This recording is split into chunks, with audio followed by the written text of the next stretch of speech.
बात है आपके समक्ष ही रहते हैं वैशाली। एक परिवार है, उनकी बेटी लखनऊ में पढ़ती थी। लखनऊ में, यहाँ से मेरी ख्याल से 500 किलोमीटर दूर है लखनऊ यहाँ से, और तकरीबन 7-8 घंटे लगते हैं। कोरोना काल के अंदर बेटी वहां थी लखनऊ के अंदर, अपनी किसी कोर्स की परीक्षा कर रही थी। ये सच्ची घटना बता रहा हूं आपको मैं। उनकी उस लड़की के माता पिता ठाकुर जी के परम भक्त थे। जब भी मन करता अपनी गाड़ी उठाते वृंदावन चले जाते, राधा रानी के बरसाने चले जाते।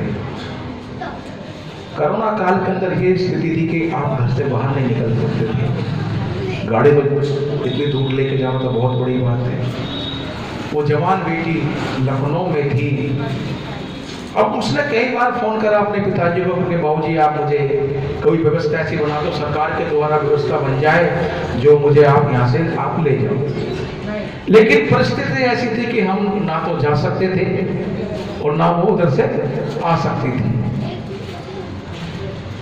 वो लड़की बार बार फोन करे अपने पिताजी को, क्योंकि बेटी होती है ना तो मन घबरा जाता है बच्चे का।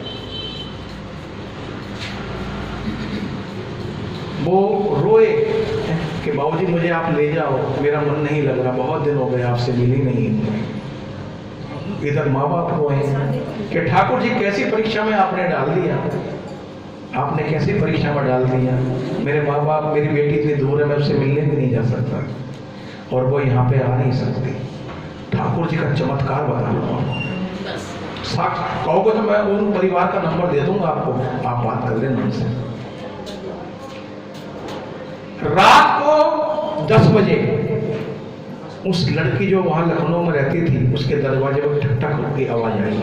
उस लड़की ने दरवाजा खोला, सुनना बड़े गौर से।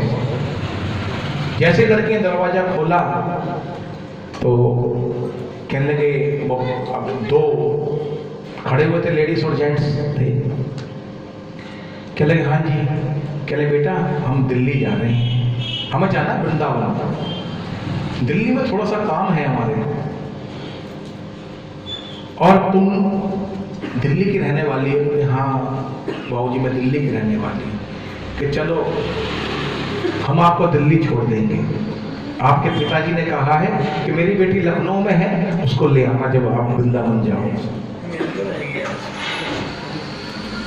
उस लड़की ने तुरंत फोन लगाया अपने पिताजी को, फोन नहीं मिला, फोन नहीं मिला। एक बार नहीं, काफी बार फोन लगाया, फोन मिलेगा। अब वो जब लड़की ने कई बार फोन लगाया और वो फोन मिले नहीं, और जब फोन नहीं मिले तो उस लड़की के मन में आया कि भाई साथ में लेडीज भी तो हैं, मुझे ये पहुंचा देंगे घर। ठाकुर जी को से कहा, ठाकुर जी मैं इनके साथ जा रही हूं, आप मेरी रक्षा करना। ठाकुर जी ने कहा चल बेटी अपना सामान ले ले चल, गाड़ी बाहर खड़ी है। सरकार की इतनी पाबंदी, एक कदम बाहर नहीं निकाल सकते, गाड़ी चलना तो बहुत दूर की बात है। उस लड़की ने सामान लिया, गाड़ी में रखा कि चलो बराबर में वो बैठ गई जो साथ में थी। ठाकुर जी ड्राइविंग कर रहे हैं, देखो थोड़ा दूर चले, उस लड़की की आंख लग गई, सो गई।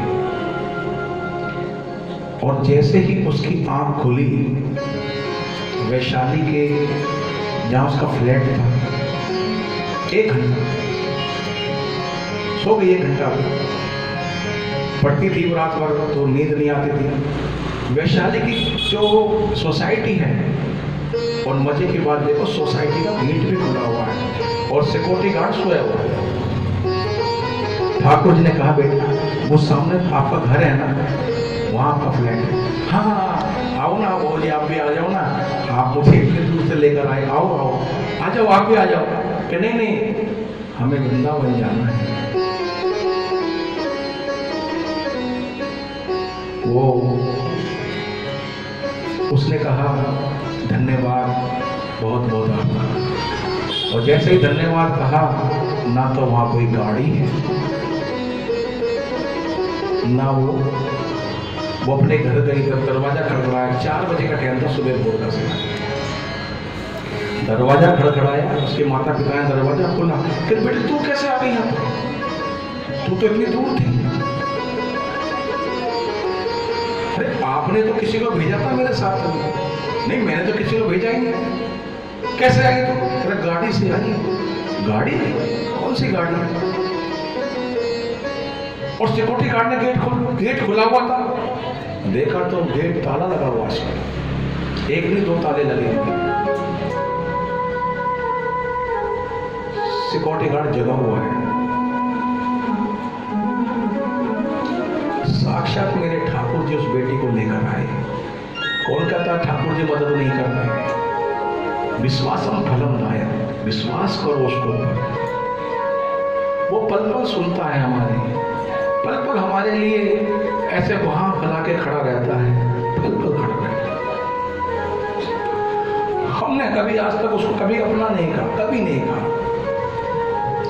एक बार मेरी राधा रानी कहने लगी, प्रभु आप पादुका क्यों नहीं पहनते हो? अरे आप चाहते हो जंगलों में निकल कर कोई कांटा चुभ जाए आप पादुका पहन लिया करो। तो ठाकुर जी ने कहा नहीं, मैं पादुका इसलिए नहीं पहनता हूं, मेरे भक्त को कोई कठिनाई आ जाए। इस कलयुग के अंदर हम सब लोग ऐसे रह रहे हैं जैसे इस 32 दांतों के बीच में एक जिब्बिया रहती है। ये 32 प्रकार के राक्षस हैं। पता नहीं कौन कौन से चीज चबा जाते हैं। अगर जिब्बिया अगर इसके बीच में आ जाए तो 2 टुकड़े कर देंगे, 2 हिस्सों में बांट देंगे। ऐसे ही भक्त रहता है इस समाज के। क्या मुझे लोग बुरा भला नहीं कहते? बहुत कहते हैं। कह रहे तो ठाकुर जी की मीराबाई तो कितनों लोगों ने कहा, जब जब आप धर्म के मार्ग पर चलोगे दुनिया आपका रास्ता रोकेगी। मैं सच बता रहा हूं, रुकना नहीं है आपको बढ़ना है। आगे अपने ठाकुर जी के लिए बढ़ना है, अपने सनातन धर्म के लिए बढ़ना है। कभी मत रुकना। जो आपको मंदिर का रास्ता दिखलाए, जो आपको धाम का रास्ता दिखलाए, जो आपको भजनों में लगाए, जो आपको कथाओं में लगाए, उस व्यक्ति का कभी साथ मत छोड़ना, चाहे भले ही वो आपका दुश्मन क्यों ना हो। और जो आपको मंदिर में जाने से रोके, चाहे भले ही आपका बेटा क्यों ना हो, आपका भाई क्यों ना हो, उसको त्याग देना, क्योंकि वो आपका अपना नहीं है। वो नहीं चाहता कि आपका कल्याण हो। एन प्रकार हम किसी भी तरीके से हमारा कल्याण हो। कैसे होगा? ऐसे ही कल्याण होगा।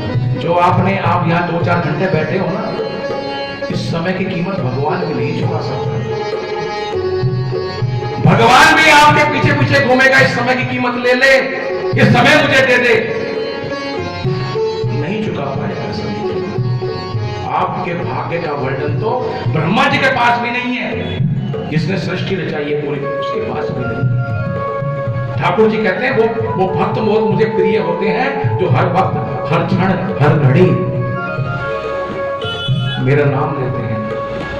तो ठाकुर जी ने कहा कि मैं अगर पादुका पहन लूंगा और मेरे भक्त पे किसी भी संकट आ गया तो मैं तो पादुका ही घूमता रह जाऊंगा। मेरे भक्त को दुष्ट प्रवृत्ति के लोग मार देंगे, और आज भी मारते हैं।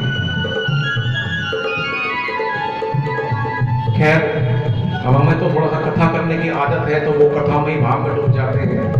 तो किसी को भी श्रीमद् भागवत कथा, भक्तमाल कथा, भजन संध्या एक शाम राधा रानी के नाम करवाना हो तो वो हमारे मंदिर समिति से भी मिल सकते हैं, और हमारे माता जी श्री गीता जिंदल जी संपर्क कर सकते हैं। और हमारा फोन नंबर भी आप ले सकते हैं, हमसे भी कार्ड ले सकते हैं। किसी को भी श्रीमद् भागवत कथा, भजन संध्या, खाटू नरेश शाम की भजन संध्या करवानी हो आप करा सकते हैं। राधे राधे। जोर से बोलना।